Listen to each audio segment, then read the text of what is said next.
Maayong adlaw ka natin tanan, no? Isa ba, mga inday, mga dudong?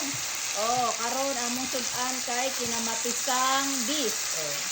Ako ra ning gisagol ang sibuyas, kamatis ug bawang diri, no? Then akong gipakuluan ang beef. And then after that, ato na silang igisa and then mix all over again. Diba?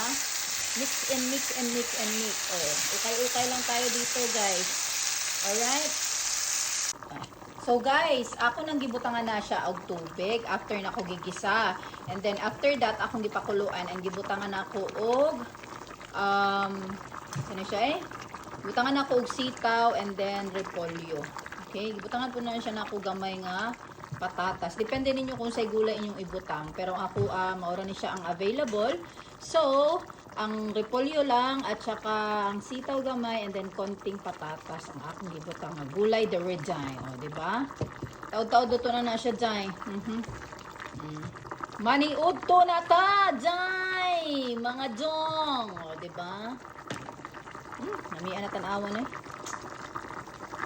Okay na to guys, basta ang sekreto lang ani no kay kinamatisan man ni siya nga beef, dapat maraming kamatis na hinog yung ilalagay mo para malasa siya. Tapos lagyan nyo lang ng konting pampalasa and then lights na. Lamoy na tadzay.